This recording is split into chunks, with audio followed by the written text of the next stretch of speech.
الله الرحمن الرحيم.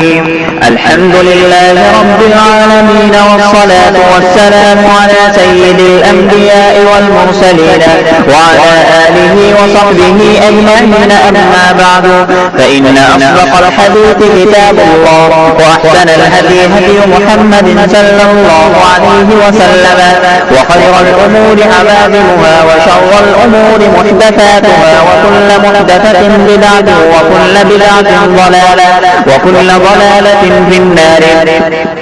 وبالسند المتصل منا إلى الشيخ الإمام الهمام الحافظ الحجة أمير المؤمنين في الحديث أبي عبد الله محمد بن إسماعيل بن إبراهيم بن المغيرة بن بردبة الجعفي اليماني البخاري رحمه الله تعالى.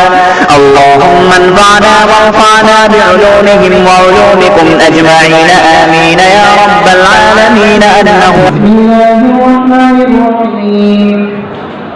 الحمد لله رب العالمين، والصلاة والسلام على سيد الأنبياء والمرسلين محمد وعلى آله وأصحابه أجمعين. أما بعد، فإن أصدق الحديث كتاب الله تعالى، وأحسن الهدي هدي محمد صلى الله عليه وسلم، وخير الأمور عوازمها، وشر الأمور محدثاتها، وكل محدثة بدعة، وكل بدعة ضلالة، وكل ضلالة في النار.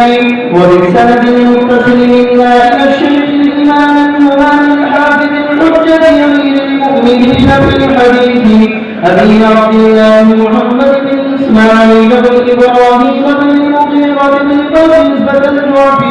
بردبة الجعفي اليماني البخاري رحمه الله تعالى. اللهم انفعنا بعلومه. باب لا يدخل الدجال المدينة.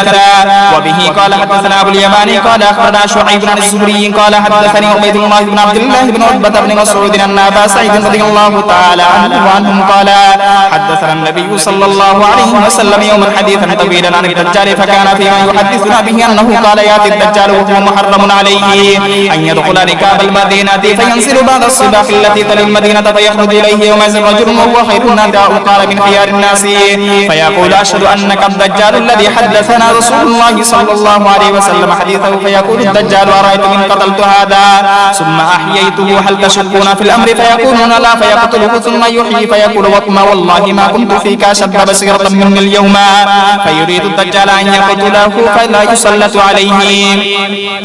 وبه قال حدثنا عبد الله بن مسلمة عن مالك عن نعيم بن عبد الله المجمل عن أبي هريرة رضي الله تعالى عنه قال قال رسول الله صلى الله عليه وسلم على أنقاب المدينة ملائكة.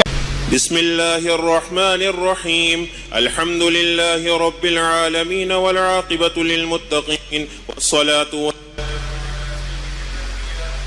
والسلام وعلى آله وصحبه على كل من تبعهم بإحسان إلى يوم الدين. أما بعد، فضيلة شيخنا شيخ الإسلام والمسلمين العلامة الفقيه المحدث محمد تقي العثماني حفظكم الله تعالى ورعاكم ومتعنا بعلومكم وبركاتكم، آمين. حدثكم الشيخ المجاهد الكبير المفتي مولانا رشيد أحمد اللديانبي قدس سره، وهو عن شيخ الإسلام والمسلمين شيخ العرب والعجم زين الملة والدين مولانا حسين أحمد المدني رحمه الله تعالى، عن شيخ الهند مولانا محمود الحسن قدس سره، عن الشيوخ الكبار في الهند مولانا وسيدنا وسيد العلماء محمد قاسم